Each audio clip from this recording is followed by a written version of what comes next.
તાલુકામાં પણ ધોધમાર વરસાદ વરસ્યો છે। નવા ઈસનપુર અને જૂના ઈસનપુર ગામ જળબંબાકાર થયું છે। ચોતરફ પાણી ભરાતા બંને ગામો સંપર્ક વિહોણા થયા છે। ગામના કોઝવે પર પાણી ફરી વળ્યા છે અને રસ્તો પણ બંધ થયો છે। બંને ગામોમાં અવરજવર માટે વાહન વ્યવહાર પણ હવે ઠપ થઈ ગયો છે। મોરબીમાં હળવદ તાલુકામાં ધોધમાર વરસાદ, નવા ઈસનપુર અને જૂના ઈસનપુર ગામ જળબંબાકાર થયું।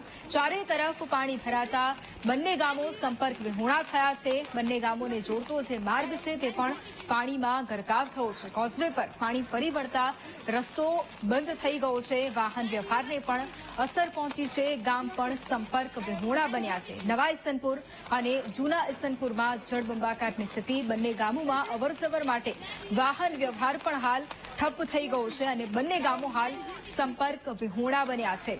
સતત મોરબીમાં વરસાદ વરસી રહ્યો છે। હળવદ તાલુકામાં ગઈકાલ રાતથી જ વરસાદ વરસી રહ્યો છે અને જેના કારણે માર્ગો પર પાણી ફરી વળ્યા છે। આ જ મુદ્દે સંવાદદાતા વિશાલ ફોન લાઈન પર છે। વિશાલ, હળવદમાં સતત વરસાદ વરસી રહ્યો છે જેના કારણે નવા ઈસનપુર, જૂના ઈસનપુર આ બંને ગામો સંપર્ક વિહોણા બન્યા છે। અત્યારે શું અપડેટ?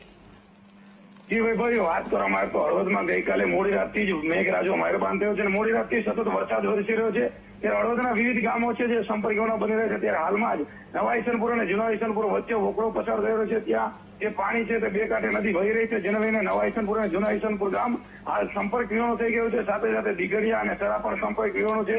સાથે સાથે ચિત્રોડી અને સરાને જોડતો રસ્તો પણ સંપર્ક વિહોણો છે। આમ હળવદમાં સતત મોડી રાતથી વરસાદને લઈને 3 થી 4 જેટલા ગામો સંપર્ક વિહોણા થઈ રહ્યા છે। વૈભવી જી બિલકુલ, આભાર વિશાલ તમામ જાણકારી માટે।